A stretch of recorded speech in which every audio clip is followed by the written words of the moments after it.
Hi, magandang gabi po sa inyong lahat. Pasensya na po kayo for our second reading of the day. Pasensya na po kayo.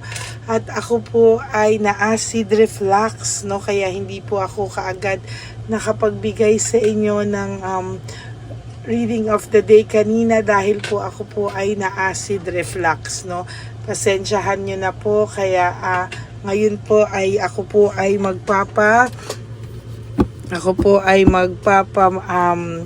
magbibigay ulit sa inyo at magre-reading po sa inyo ng second reading of the day. Sorry po talaga, no, at ginabi na po ako kasi talaga pong dighay ako ng dighay at talagang medyo hindi po maganda yung aking pakiramdam, no? Wala po akong lagnat, huwag po kayo mag-alala. Ito po ay acid reflux, no. Inject na po ako ng omeprazole. Ayan. So, tingnan po natin. Kaya lang po, alam ko naghihintay kayo sa akin. Kaya pag-uwi ko po, ako po ay ako po ay talagang ora mismo, no? Ora mismo ako po ay reading of the day. Pumwesto po ako kaagad para sa inyong lahat. Okay? Ito na po, no? Tayo po ay pili ng 10. 1, 2, 3, 4, 5, 6, 7, 8, 9, and 10. Okay, ngayon po tayo po ay pumili ng 10, no? Balasahin lang muna po natin ito at tayo po ay mamimili po ng 10. Ayan po, no? Pili lang po tayo. Sisiguraduhin lang po natin na tayo po ay nakapagbalasa po ng talagang totoo at hindi po ito coincidence kung ano po ang mabubunot natin ay talaga pong nabalasa ang ating mga baraha. Ayan. Okay, last one. Pili na po tayo.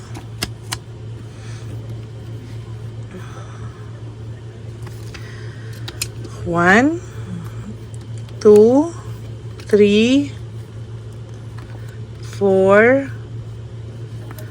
5, 6, 7, 8, 9, 10.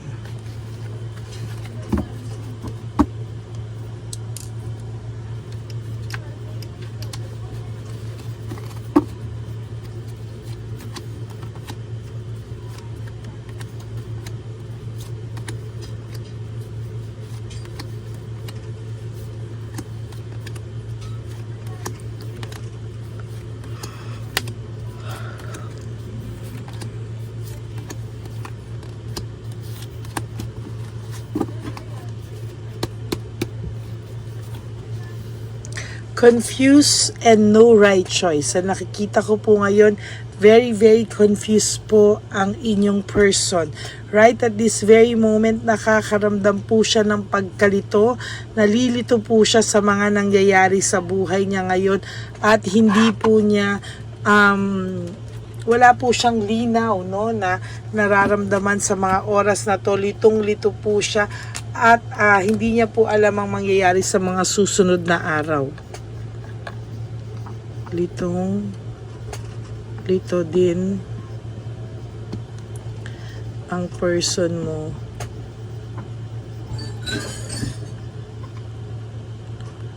sa mga nangyayari sa inyo. Sa mga nangyari, lito din ang person mo sa mga nangyari sa inyo. Hindi niya po alam kung ano ang ending, no? Kung ano ba ang susunod na mga mangyayari. Kasi technically po, no, hindi pa po talaga ito ending sa inyo. Kahit po sabihin nyo na may third party ngayon sa inyo, hindi po talaga, hindi po ako nakakakita na may ending na po akong, o mako-close ko na po, no? Wala pa po akong nakikita na pwede ko nang i-close ang chapter ng inyong libro. Ayan, no? Marami po siyang nagawang pagsisinungaling sa iyo. Tactics and strategy, sobrang dami po. At kung tutuusin po, hindi niya po talaga alam bakit niya po ito nagawa. Nagsinungaling siya sa iyo. At talagang sa nakikita ko po dito, somehow ay nalilito po siya, no? Hindi niya po alam kung tama daw po ba yung naging desisyon niyang iwanan ka, leaving home, moving forward, pumunta sa ibang bahay, no? Or ibang relasyon, no? Sa totoo lang po ay talagang gulong-gulo na po ang taong ito. At litong-lito po siya sa mga nangyayari ngayon. Nawalan po siya talaga ng direksyon. Very unpredictable po ang nangyayari sa kanya. Hindi niya po alam, no, kung ano daw po ang mangyayari sa mga susunod na panahon. Kasi sa ngayon po, he's just going with the flow. Wala po talaga siyang direksyon and very, very, very unpredictable po, no? So nakikita ko po, meron din po ako nakikita ditong emotional immaturity. Hindi niya po akalain, no, na sa kanyang maling desisyon ay masisira po ang buhay niyong dalawa. Nasa maling desisyon, akala niya po ay maaayos niya ang buhay niya, magiging masaya siya, but the truth is hindi po siya naging masaya, no? There is ikaw po ay nagkaroon ka ng clear mind, no? Kahit papano ngayon medyo maayos ka ng mag-isip, medyo okay na po ikaw pagdating sa mga bagay-bagay sa buhay mo ngayon. Kahit papano naging klaro na sa iyo yung lahat, pero siya po ay hindi, no? There is this deception and manipulation. Talaga pong nagkaroon ng cheating, no? Hindi man niya maamin sa iyo, pero really there's a cheating. May nangyari pong hindi niya talaga inaasahan and somehow nasaktan po itong taong ito. At sa totoo lang po, nasaktan kanya ng sobra na hindi niya inaasahan, and nasaktan din po siya ng hindi inaasahan sa ngayon, no? Tahimik po ang taong to, nakakabingi po ang katahimikan niya ngayon. Talagang nag-iisip po ang taong to, na aaligaga po ang person nyo, and somehow he or she is trying to manipulate you, or may deception, ano, maling manipulate ka na okay lang siya, tama lang lahat, pero the truth is hindi po, no, nagkakamali ka po, hindi po siya okay, no? Sinasabi ko po sa iyo, malungkot po siya. Naging selfish kasi siya, no? Kaya ngayon po ay talagang somehow pinagsisisihan niya po yung pagiging selfish niya. There is this jealousy and insecurity, halos giritang ka po ng leeg ng third party nyo sa pagseselos, no? Talagang selos na selos po sa iyo ang taong ito. Kahit po ikaw ay iniwan niya, lumayo po siya sa iyo, hindi pa rin po lumalayo ang puso't isipan niya sa iyo. Sa totoo lang po, lagi ka pa rin po niyang naiisip. Natatakot lang po siya sa rejection, and there is this resentment, no? Hindi niya po maintindihan ano po ang kanyang kailangang gawin, no? Hindi niya po alam kung ano daw po ang mangyayari sa kanya sa mga susunod na panahon, sa mga susunod na araw. Hindi niya po akalaing mangyayari ito sa buhay niya. There is this lack of resources, unstable. Sa totoo lang po, ang nakikita ko po na very, very unstable po, no? Lahat po ng nangyayari ngayon, mentally, physically, emotionally, financially, lahat po is unstable, no? Very, very unstable sa kanya, lalo na po sa usapang financial, very, very unstable, and there is this lack of resources, no? Kung akala mo po ay mayaman na siya, maganda buhay niya, false success, living beyond means, hindi mo po alam, mas wala pa po yan ngayon, ano? Mas may lack of resources akong nakikita dito, at sa nakikita ko po, eventually makikita at mararamdaman mo din po yan. Emptiness and emotional loss. Talaga pong malala po ang emptiness ng taong ito, and so far hindi niya po alam, no, kung ano po ang kanyang gagawin. very, very empty, may emotional loss. Hirap po siya, no? Hindi niya po akalain na magkakaroon po siya ng emptiness and emotional loss. Hirap na hirap po talaga ang taong ito sa oras ngayon, no? Very, very difficult situation po. Yan po ang nakikita ko. There is this chance, loss of opportunity sa nakikita ko po dito. Mahirap po sa ngayon para sa kanya ang magkaroon ng maraming chances ng blessings, no? So nakikita ko po sa kanya dito, ang dami niyang nalulos na opportunity and missed chance sa buhay na dapat ay pinapakiramdaman niya na or tinatamasa na niya yung dalawa, yung sana ay magandang buhay na para sa inyong dalawa. Kaso dahil po sa maling desisyon, ayan po ang nangyari sa kanya, no? Talagang dahil po sa lahat ng yan, lagi po siyang tinatamad, wala sa mood, lahat po ng gawin niya walang resulta, work without result, no? Kaya yan po ang nakikita ko, very, very depressed ang taong ito. Sa mga oras na to, may depression po siyang nararamdaman na hindi niya po maipaliwanag sa kahit sino pong makausap niya. Even sa third party, hindi niya po masabi yung kanyang nararamdaman, no? Hindi niya po masabi sa third party na ito yung nararamdaman ko.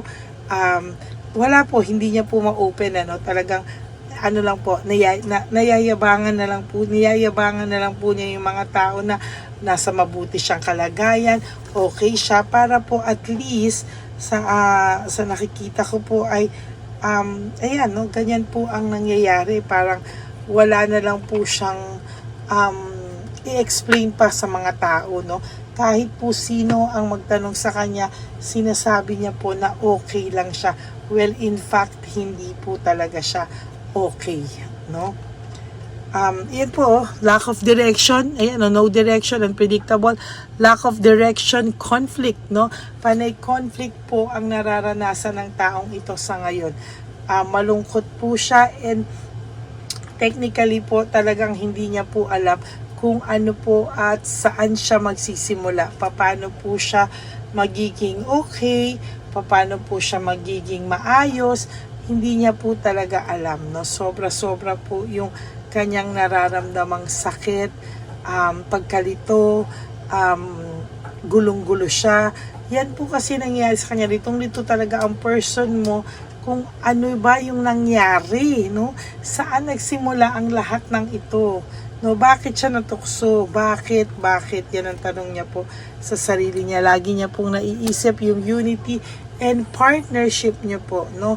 Talagang sa nakikita ko dito, talagang yung partnership niyo po ay todo-todo, no? Naging masaya, naging mag-best friend kayo, naging magkaibigan kayo. Kayo ay mag-best friend kahit na kayo ay mag-asawa o kayo ay mag-boyfriend, no? Nawala po lahat yun, no? Sa mga oras na to, para pong nawala lahat yun, no? Parang pinaparusahan po siya, oh. Kahit parusahan siya, lahat ng kamalasan, mataas pa rin ang pride, no? Parang okay lang siya. Yan ang pinaparating niya po na okay lang siya, maayos siya, kahit sa totoo naman po ay hindi, no? Talagang magulo po ang utak nito ngayon at talagang hindi niya po maamin na lagi po siyang may difficulties sa ngayon, ano? Doubts, lack of satisfaction. Hindi po niya alam kung ano po ang makakapagpasaya sa kanya.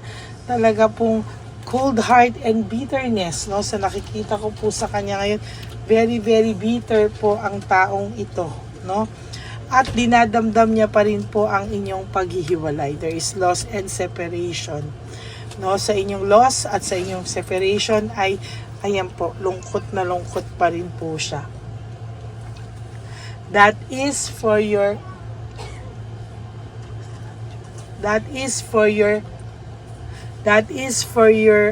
second reading of the day. I hope na naka-resonate kayo. And if you do, can you please give me a like and comment down below para po alam naman po natin kung ano po ang inyong mga pakiramdam. I just want to read all your comments. And please, sa lahat naman po sa inyo, no, can you give me a like, no? Para po sa lahat ng manonood, magkaroon po rin ako ng inspirasyon, no? Pag ang dami pong likes, ako po ay nagkakaroon ng inspirasyon lalo, no, sa inyong lahat. Maraming salamat po. And for those of you who would like to have a private reading with me, you can message me po at Lady Lee Elena, that's LADYLY Elena. Nasa dulo po yan ng ating video.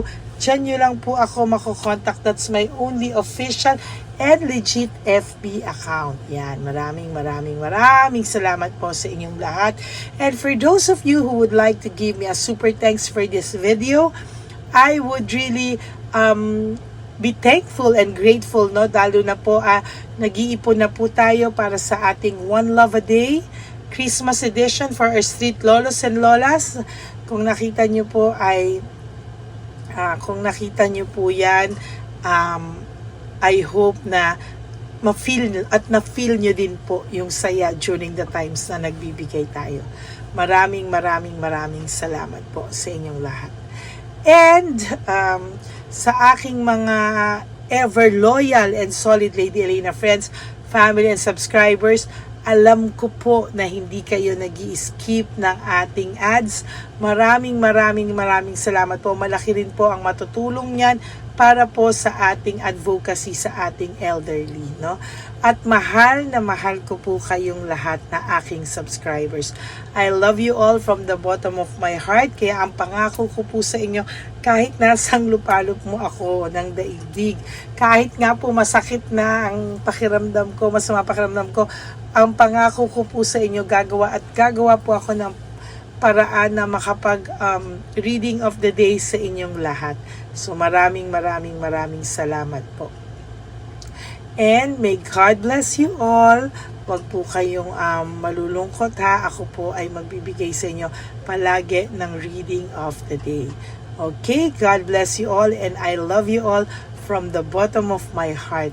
At ang lagi ko pong bilin sa inyo is to life is too short. Don't make it shorter by stressing yourself from all the pains and heartaches na binigay sa inyo ng kahapon. Just surrender everything to the divine universe and just let go and let God write your life and love story. I will be back for another set of reading. Wag po kayong malulungkot. Babalik po ako. And sabi ko nga po, isa pa po is to live one day at a time, no?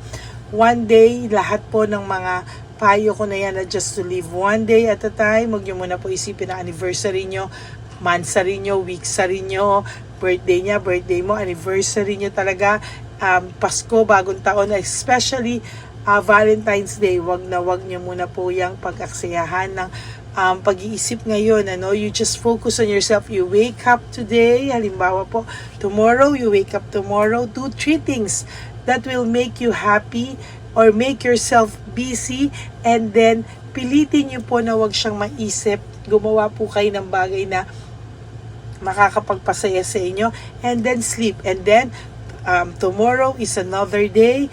Ganun po ulit ang gawin nyo, and believe me, one of these days sasabihin nyo, kaya ko na pala na wala siya, and nakasurvive na pala ako nang wala siya sa buhay ko, and kaya ko na pala na wala siya sa buhay ko. Okay, so that's it for your second reading of the day. Ako po ay magpapahinga muna at hindi muna po ako makakapagbigay ng third reading. Ako po ay hihiga na muna talaga. At maraming salamat po sa inyong lahat. And I love you all from the bottom of my heart. Bye! God bless you all.